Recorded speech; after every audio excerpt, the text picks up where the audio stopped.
కవిత Delhi CM Arvind Kejriwal BRS MLC Kavitha judicial custody ఇవాళతో ముగియబోతోంది. అయితే దీంతో మధ్యాహ్నం 2 గంటలకు కవితను సిబిఐ, ఈడీ అధికారులు రౌస్ అవెన్యూ కోర్టు ఎదుట హాజరుపరచబోతున్నారు. అటు అరవింద్ కేజ్రీవాల్ ను వీడియో కాన్ఫరెన్స్ ద్వారా తీహార్ జైల్ అధికారులు న్యాయమూర్తి ముందు హాజరుపరచబోతున్నారు.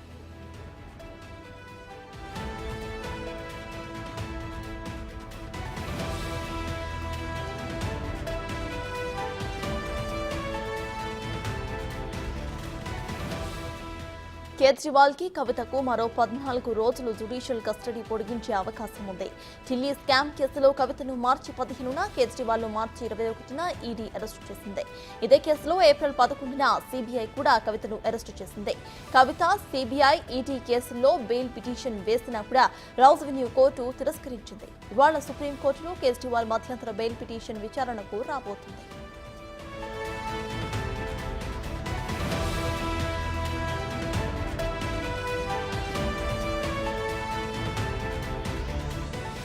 Delhi CM Arvind Kejriwal BRS MLC Kavitha judicial custody ఇవాళతో ముగియబోతోంది. దీంతో మధ్యాహ్నం 2 గంటలకు కవితను సిబిఐ, ఈడీ అధికారులు రౌస్ అవెన్యూ కోర్టు ఎదుట హాజరుపరచబోతున్నారు. అటు అరవింద్ కేజ్రీవాల్ ను వీడియో కాన్ఫరెన్స్ ద్వారా తిహార్ జైలు అధికారులు న్యాయమూర్తి ముందు హాజరుపరచబోతున్నారు.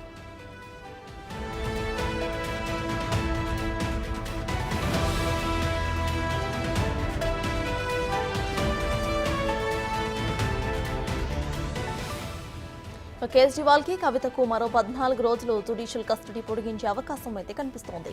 ఢిల్లీ స్కామ్ కేసులో కవితను మార్చి 15న, కేజ్రీవాల్ ను మార్చి 21న ఈడీ అరెస్ట్ చేసింది.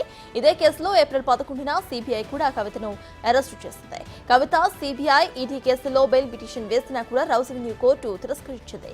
ఇవాళ సుప్రీంకోర్టులో కేజ్రీవాల్ మధ్యంతర బెయిల్ పిటిషన్ విచారణకు రాబోతోంది.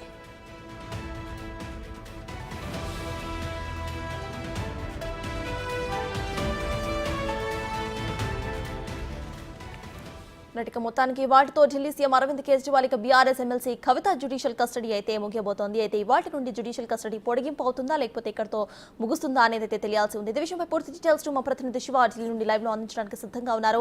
శివ, చెప్పండి, ఇవాళ మధ్యాహ్నం 2 గంటలకైతే కవిత మరియు ఇటు కేజ్రీవాల్ ఇద్దరిని కూడా రౌస్ అవెన్యూ కోర్టు ముందు హాజరుపరచబోతున్నారు అధికారులు. సో ప్రెసెంట్ అక్కడ అప్డేట్స్ ఏంటి? ఢిల్లీ లిక్కర్ పాలసీ కేసులో అరెస్టే ప్రస్తుతం తిహార్ జైల్లో ఉన్న MLC Kavitha Delhi CM Arvind Kejriwal judicial custody నేటితో ముగియబోతోంది. మధ్యాహ్నం 2 గంటలకు కవిత నేరుగా తిహార్ జైలు నుంచి రౌస్ అవెన్యూ కోర్టుకు రాబోతున్నారు.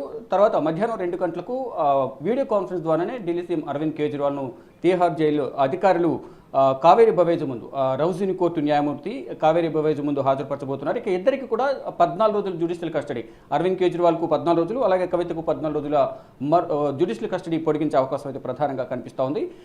అరవింద్ కేజ్రీవాల్ను మార్చి 21న Delhi liquor policy money laundering కేసులో అరవింద్ కేజ్రీవాల్ను మార్చి 21న ఈడీ అరెస్ట్ చేసింది.